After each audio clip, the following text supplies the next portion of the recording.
This week on Jerusalem Dateline, Israel and the Palestinian Authority spar over who's at fault over the tragic death of a journalist during a counterterrorism raid.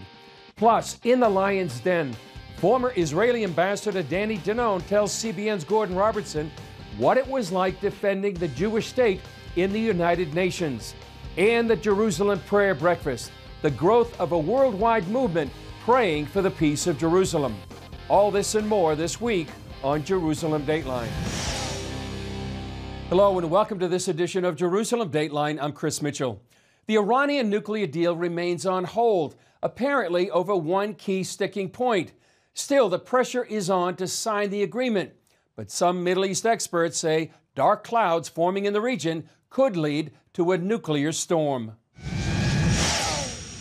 After months of negotiations, the U.S. and Iran are at a deadlock over removing Iran's Revolutionary Guard Corps from the Foreign Terrorist Organization list.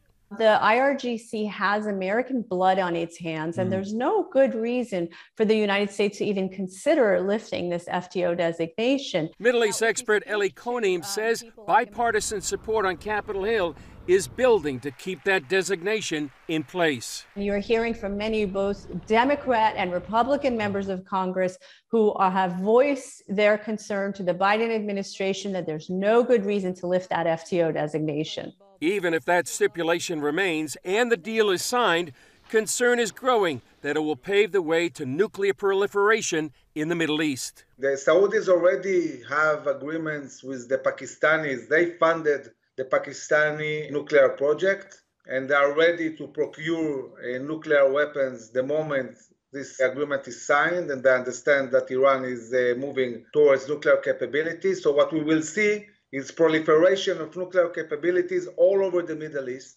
Avivi also told CBN News the agreement would have global implications. This is not talking about threat in the Middle East. This is a whole new globe. It's a whole new world. It's a threat for humanity. And therefore, I cannot understand why the European Union and this current US government is pushing towards enabling this vicious regime who calls America the big Satan and calls Israel the little Satan. Let them have nuclear capabilities. As it stands, the nuclear agreement also promises sanctions relief that would release nearly $100 billion to the Iranian regime. Avivi and others believe the money would not only fund Iranian partners in the region, like Hezbollah and others, it could reach allies closer to the U.S., like Venezuela, which Avivi calls Iran's Cuba. Well, here in Israel, a major incident threatens even more clashes between Israeli forces and Palestinian terrorists. Israel is still investigating the death of a journalist killed during an operation to arrest terrorists. CBN Middle East correspondent Julie Stahl brings us that story. Palestinian journalist Shireen Abu Akleh was laid to rest in the Greek Catholic cemetery on Mount Zion in Jerusalem. Church bells rang out as thousands of mourners gathered in Jerusalem's Old City and joined the funeral procession of the woman now hailed as a Palestinian hero and martyr. The hours-long live feed broadcast scathing commentary against Israel and showed Israeli police beating pallbearers. Earlier, Israeli Prime Minister Naftali Bennett said the Palestinian Authority has rejected the idea of a joint investigation and refuses access to the basic findings of the autopsy.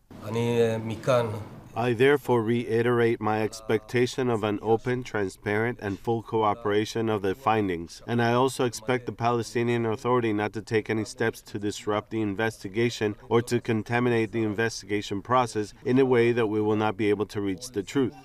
At a memorial service in Ramallah, Palestinian Authority President Mahmoud Abbas gave his reasons for not cooperating with any investigation into Shireen Abu Akleh's death.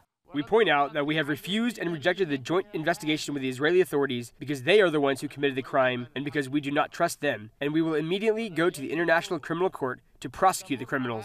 The IDF released a statement during the funeral saying there were two possibilities. First, hundreds of bullets were fired by Palestinian gunmen from a number of locations, making this a possible source of the gunfire that hit and killed her. The second possibility is that during the exchange of fire between the Palestinian gunmen and IDF soldiers, Ms. Abu Akleh, who was near the Palestinian gunmen from behind, was hit by the soldiers' fire toward the Palestinian gunmen.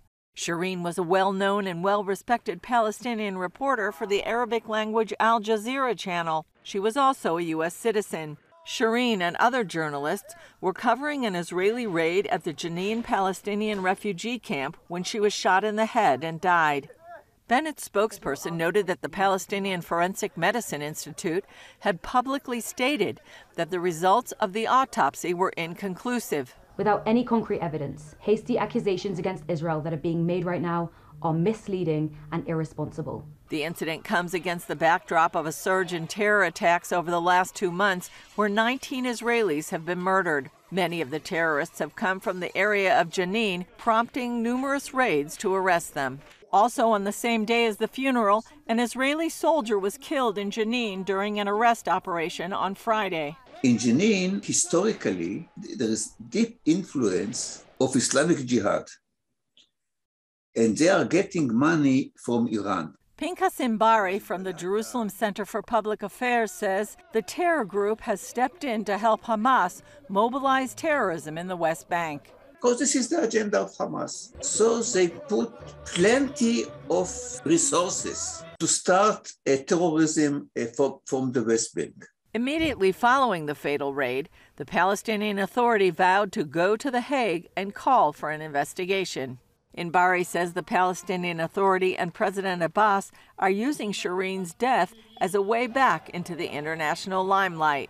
The PA must be relevant. The PA is not relevant anymore. Israel made peace with the Arab countries. They don't need the Palestinians anymore. The Arabs stopped to finance the PA. Only Israel is now financing the PA. Israel is also concerned that the Palestinians could use the incident to incite more trouble. But Bennett says Israel will continue to operate to cut off the current wave of terrorism. Julie Stahl, CBN News, Jerusalem. The new White House press secretary, Karine Jean-Pierre's promotion, makes her the first black woman and first LGBTQ person to hold a key post. While many are excited about President Biden's groundbreaking pick, not everyone supports it, including some in the pro-Israel community. CBN's Tara Mergener has more on why pro-Israel groups are concerned. While receiving wide praise for the high-profile position, not everyone is embracing President Biden's pick. Former Ambassador David Friedman tweeting, amidst all the celebration of Biden's new press secretary checking multiple boxes in identity politics, the mainstream media forgot to mention that she hates Israel. Karine Jean-Pierre has a track record of making anti-Israel statements.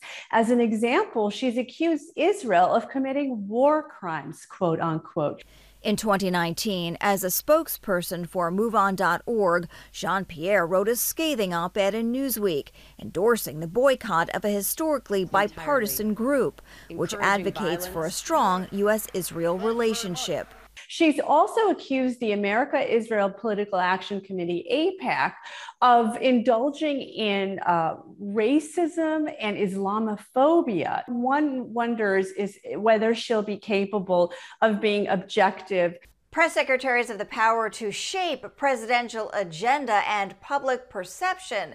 Jean-Pierre's supporters insist she'll use the power of her post wisely. In Washington, I'm Tara Mergener, CBN News. Coming up, in the lion's den, Ambassador Amb Danon tells what it was like defending the Jewish state at the United Nations.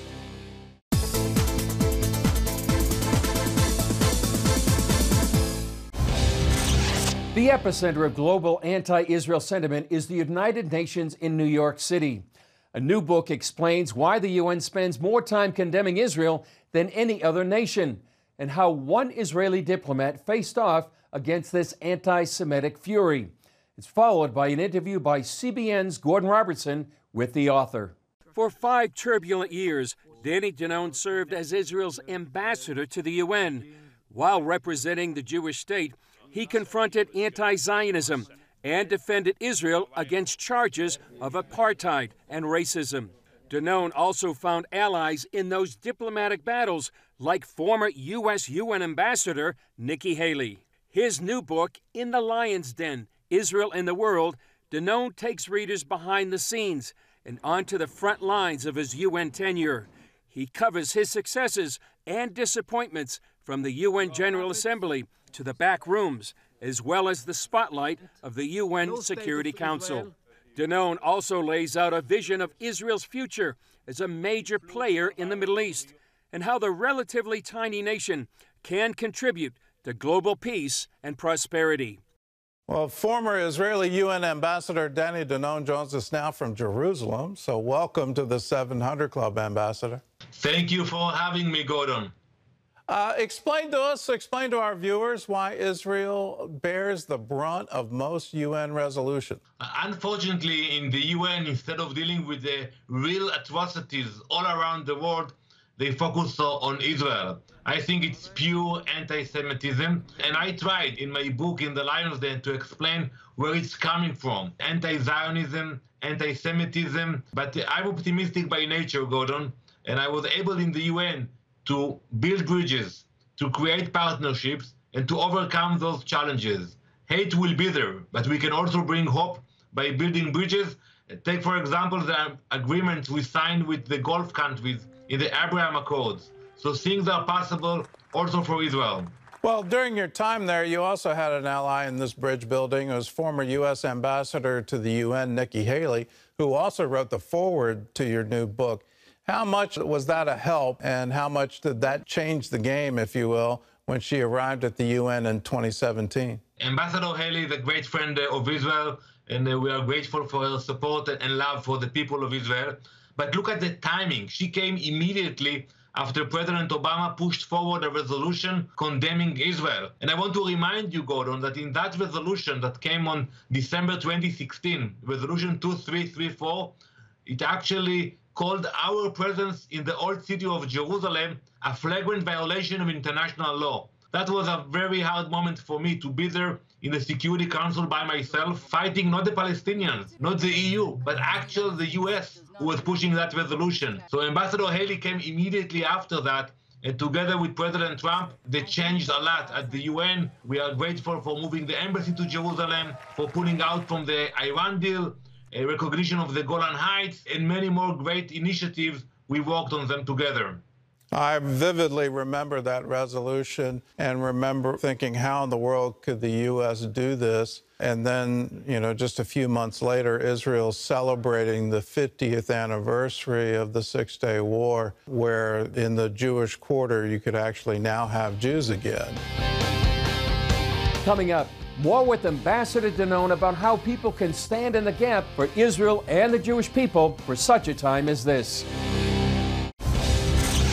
Here's more of Gordon Robertson's interview with Ambassador Danny Danon and his book, In the Lion's Den, Israel and the World. You say in your book that the foundation for a successful foreign policy is a victory mindset. What do you mean by that? And then how do you get to that? Well, we have to realize that we have allies, we have friends, but we have to count only on ourselves. That's the story of the Bible. And it's still the story of our modern state of Israel today. We have a strong military, and we are capable of defending ourselves. One of the lessons I learned at the UN, when Elie Wiesel, of blessed memory, who survived the Holocaust, he always told me, Danny, listen more carefully to the threats of your enemies than to the promises of your allies. And that's exactly what I did. And we should continue with that. We should look at what's happening today in Tehran with the nuclear agreement, and to realize that we have to be strong to protect ourselves. Well, that threat of a nuclear Iran is hanging over the Middle East right now. How serious is that threat, and what can be done to stop it? It's a real threat, not only for us, also to our allies in the region. The Gulf countries, they are worried about the radical ideas coming from Tehran. And I cannot understand why the administration in Washington is actually running to sign another agreement with Iran, while they know that they are lying all the way. I hope there will be no agreement and that the U.S. will stand with Israel. It is a threat for the stability of the region, and also it will allow Iran to send hundreds of millions of dollars to their proxies who promote terrorism in the region. And we are facing a wave of terrorism in the last few weeks here in Israel, Gordon. I know the axe murders, it's incredible that it's still going on. There's still this incitement coming out of the Palestinian Authority, out of Hamas. At the same time, there's hope. And you recently took a delegation of diplomats and ambassadors, the Abraham Accords. You took them to UAE, Bahrain, Israel. What did they learn? It was an amazing delegation. I hope one day you will be able to join us. And actually, you know, people usually speak about the Middle East when there is tension or problems. But the delegates who came with me to the region, they saw prosperity, cooperation, and actually that we can use the cooperation to support other developing countries around the world. So I'm excited. There's a lot of excitement about the peace treaties, about the Abraham Accords, and I hope that we will have more countries like Saudi Arabia that will join the peace agreements, and we can bring more stability to the region. Well, Ambassador, one of the things I love about your book, In the Lion's Den, is you not only lay out a vision for Israel's future, you also tell and frankly teach supporters of Israel how to do this, how to support Israel during these turbulent times. Can you give us a brief glimpse at what's the best thing for supporters of Israel to do? Well, the main message for me is not to sit idly by, not to be quiet. You know, you can be a student and you can hear the professor teaching hate or spreading lies. You can choose to ignore it. And my lesson is not to ignore anything. When I saw anti-Semitism, I fought back. I stood against it. That's my lesson for the new generation. And I think that's the way to prevail, is not to be quiet. Sometimes people think that it's easier just to move on. It's a mistake. It will come back to you. And I think, you know, when I tell all those stories behind the scene at the UN, how I dealt with leaders, with the EU, with Erdogan from Turkey, with the Iranians, I think it's interesting not only for the future diplomats, but for anyone who wants to be an activist. Well, I love the book. I encourage everyone to get it. If you're a supporter of Israel, this will help you. It will help you not only stand up to anti-Semitism, stand up to BDS, it'll also help you declare the good things that are coming out of Israel today. So it's called In the Lion's Den, Israel and the World. It's available wherever books are sold. And Ambassador Danon, thank you so much for being with us. Thank you very much, Gordon. Up next, praying for the peace of Jerusalem, how the Jerusalem Prayer Breakfast became a worldwide movement. Thank you for watching Jerusalem Dateline. We're committed to providing you with unbiased reporting from the Holy Land. Through weekly broadcasts, podcasts, and online media, our vision is to reach millions around the globe with the true story of what's happening in Israel and the Middle East, all from a biblical and prophetic perspective. This is a big vision and is only made possible by the generous support of people like you. Call us toll-free at 1-800-700-7000 or go to cbn.com/Jerusalem Dateline and make a donation that will help spread the light of truth about Israel throughout the world. The Bible commands us in Psalm 122, verse 6, to pray for the peace of Jerusalem. In our studio, I talked with Albert Wexler, the director of the Jerusalem Prayer Breakfast, who is bringing that biblical exhortation to the nations. Albert Wexler, thanks for joining us here on Jerusalem Dateline. You're the director of the Jerusalem Prayer Breakfast. For those people that may not know it, what is the Jerusalem Prayer Breakfast? Thank you, Chris, for having me. Well, Jerusalem Prayer Breakfast, as you well know, because you were there at the very beginning, is a movement to basically mobilize the church to pray for the peace of Jerusalem. Because the Bible says so clearly that those who love Jerusalem and pray for the peace of Jerusalem will prosper. And we've seen it happen all over the world. When we began, it was by the endorsement of President Reuven Rivlin, the initiative that I gave to Robert Ilatov, that he carried on through the whole Knesset, talking to all the Knesset members, basically brought us on the 50th anniversary of the reunification of Jerusalem to the Knesset, to the President's residence, to mobilize the church, to pray for the peace of Jerusalem. And then we, for our great surprise, were kind of taken all over the world. Yeah. So we've had now 15 breakfasts outside of Jerusalem. Yeah. So it started in 2017 on the 50th anniversary. Where have you gone since then? Well, it's been interesting to see how God has taken us, because as the calling to pray went out from the Knesset, it had to be also answered by the politicians, Christian politicians worldwide. So it was the First Lady of Uganda, or Senator Erika Betts from Australia, or Eppo Branch, the Dutch politician, who brought us to all of these different parliaments. And so this year had great events in Tallinn, in the very parliament building of Estonia, and just recently in Dallas, Texas, hosted by Senator Ted Cruz and Governor Abbott. Two questions, Albert. Why is it so important to be now standing with Israel for this particular time in its history, and what do you have coming up here in Jerusalem? There is always a need to stand with Israel, because there's a calling for the church to stand as watchmen on the walls of Jerusalem. There is a calling to pray for the peace of Jerusalem, and there is a calling to stand up for the seed of Abraham. Why? Because there is also constant attack and constant attempts to destroy the Jewish people and the state of Israel. And that's why I believe that it is God-given calling for the church and for individual believers to stand up and stand in the gap for Jerusalem, for God's purposes in this time. So, final question, what can people do? How can people join the Jerusalem Prayer Breakfast? You have one coming up, I believe, June 1 and 2 here in Jerusalem. If they're local, how can they join? And if they're around the world, what can they do? People can still pack their bags, get their passports, and come. Israel is open.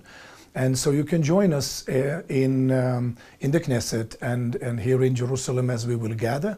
But also online option is available, so people can go to our website and find us on the internet.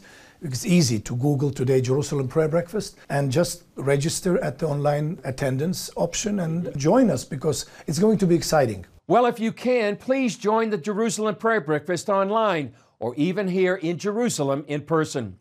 Well, that's all for this edition of Jerusalem Dateline. Thanks for joining us. Remember, you can follow us on Facebook, Twitter, Instagram, and YouTube. And you can also access CBN content through our CBN News and other CBN apps. And don't forget to sign up for our email blasts so you can continue to receive all of our exciting CBN content. I'm Chris Mitchell. We'll see you next time on Jerusalem Dateline.